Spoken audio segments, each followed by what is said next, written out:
What's going on, and y'all, thanks for tuning back in here to another episode here on the Speedbug channel. Today it's just more of a talking video and a couple pictures that I want to share with you guys and show you. Everything's good with the Ducati, everything's good with the BMW, everything's good with the Groms, you know. So but this video is really to just talk a little bit about my experience and some of the things that I have definitely been called out for on YouTube.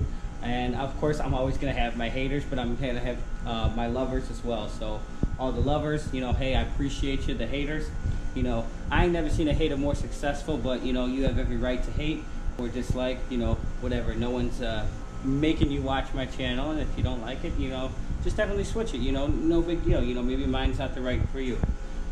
So I try and make whatever the video is that it's about to be, if it's an informative type video, whether I'm doing an install, it tries to stick a little bit to that. If it's a long video of a new revealing, you know, add a little bit of comedy, you know, a little bit of a journey instead of just bam, you know, here it is.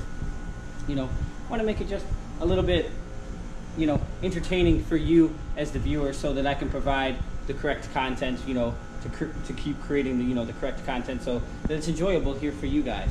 If it's going to be a funny video, you know, like to me it was funny, like when I got the speeding ticket on the Grom, and my neighbor, you know, had his Reno 911 outfit, you know, I think that shit's funny. So, but this video here is supposed to be really just informative, and I just wanted to share some experience.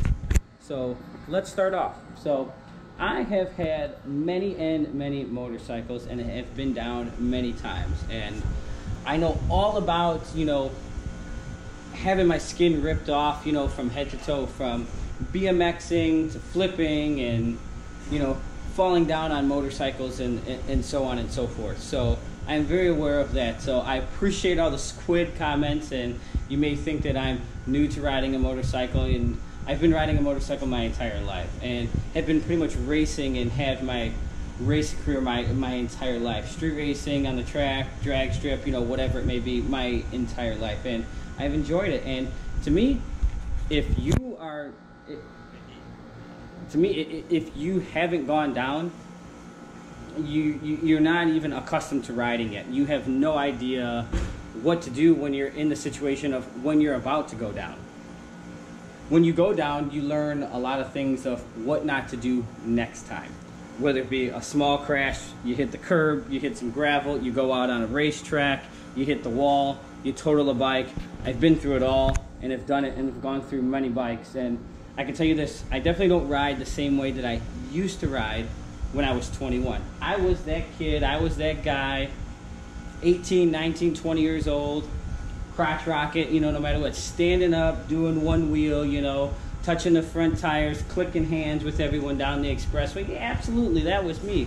I'm not ashamed to admit it. I did it. But then at the same time, I was also running around the racetrack and street racing late at night, you know, whether it be quarter mile, half mile, full mile, topping out the bikes, you know, all that. So I think the first time I even hit 200, I was like 16 or 17 years old. So it wasn't, it's like second nature to me. And this is not here to brag or say anything like that. You know, I just want to let you know that I am accustomed to it. I have gotten a lot of flack for the Ducati video when I was riding it home from the dealership that I didn't have any gear on. And I didn't. You know, I just had my helmet. It's my choice whether or not to wear gear. I appreciate all of you all looking out, but it is my choice. And can I afford it? Yes, I have plenty of gear. I have multiple jackets and pants and shoes and things like that to make sure that I can ride, because we all know after you go 120 miles an hour at the racetrack, especially at the drag strip, you have to have leather pants or be in a full suit.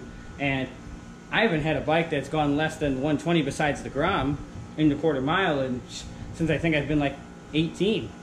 So, I mean, this one, the last time I was there, you know, on stock suspension, on stock swing arm, almost trapped 160. So imagine if you had a swing arm and, you know, straps and all that stuff in the front, it'd probably be a little bit of a different story. But so what I'm getting at is this is nothing new. And this is definitely not going to do anything less than, you know, I would probably guesstimate, you know, probably in the high 140s, maybe lower 150s, you know, on stock suspension, no straps, none of that. And that's the way it's going to stay. You know, like I said, this is going to be the street bike. But I also wanted to show, you know, so people also don't think that I'm full of shit, you know. I wanted to share one of my accidents that I had with you, and I'm going to post some pictures. And I'll post the pictures actually while I'm talking, so you actually don't have to look at my face the entire time. So, it was one time I had my GSXR 1000. It was heavily modified. I bought it, and it was unfortunate because I only actually got to ride this bike about 4 times. And it was my fault, you know, overall my fault, but also half the other car's fault. I shouldn't have been speeding on the street.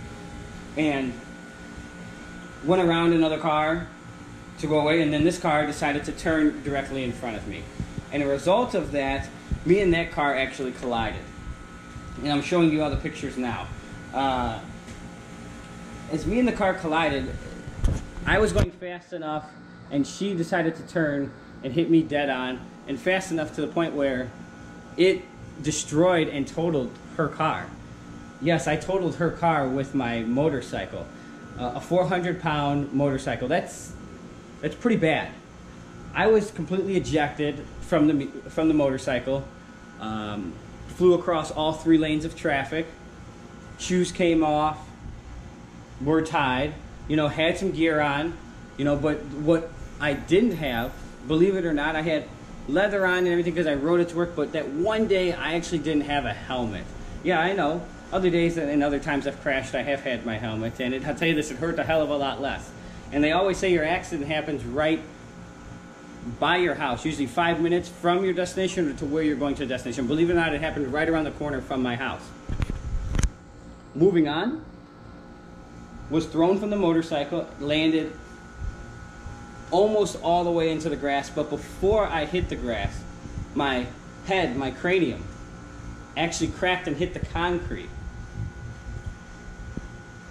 Not to where my brains or anything was like laying all over the pavement. I actually got up, had a hell of a concussion, but was still in shock. But I've fallen many times also before that, and I was able to kind of know what to do on the way down during the collision. Even though it all happened so fast, but when you go down a few other times, you know how to roll out of it, you know where to put your hands, how to grip, you know, where to tense up and how to not tense up when you hit the ground. But that wasn't even so much the worst injury. The worst injury was, and this is going to be the next picture, was when I was ejected off the bike when I hit that car, was that I flew off with so much force, the dent in the tank, that's from my groin. And from my groin hitting the tank, it ruptured my testicle inside of my scrotum. And I had to have surgery and everything to fix myself so that I didn't die and have, you know, a ruptured organ inside of myself. But when I went to the hospital and was in the ambulance and all that, I didn't know. It just felt like being hit in the groin really hard. So you kind of had that rising stomach feeling, and it was just painful. And I'm like, okay, it's going to go away. But it didn't go away. So I said, you know what? We need to go back to the hospital. Went and had myself an ultrasound, and they told me, hey, we've seen this injury very common in sports, football, soccer. Men get kicked in the groin, rupture a testicle, and we cut your scrotum open. We sew you back together, and it's about maybe a 1 or 2 week healing period. No big deal. I said, okay, you know, whatever. You know, do what you got to do. You know, get the stuff done. You know, they knocked me out. I don't even remember after being knocked out, and then I woke up, you know, obviously a couple hours later, and everything was fine. Left the hospital in a wheelchair, and after that, I was walking the next day. You know, I actually healed very fast and was very fortunate. Now, my head, on the other hand, that hurt for quite some time, so I wouldn't say it's definitely sparked me all the time just to wear a helmet, but it sometimes does make you think. Now, some of you may think they're like, oh my God, you know, something like that, you're a freaking idiot if you wouldn't always be geared up because that's the type of shit that happens. And you're right, but you know what, you know, to me it's no different than you pull it out of your neighborhood and all of a sudden someone's on their cell phone texting and, hey, you know, they're just not paying attention, you know, being a dick and There you go. You get creamed. It's happened to a lot of my friends. A lot of my friends, even back at home in Chicago, have gotten motorcycles because of me, and some of them have unfortunately not made it and have died. But you know, that's just the risk we take riding a bike, and it's not me, it's not them. I don't want to say it was their fault due to inexperience or it was this driver's fault. I don't know. I wasn't there for all of them. I just know that they're not here with us today. And I know that could happen at any time, and that could have happened even with me.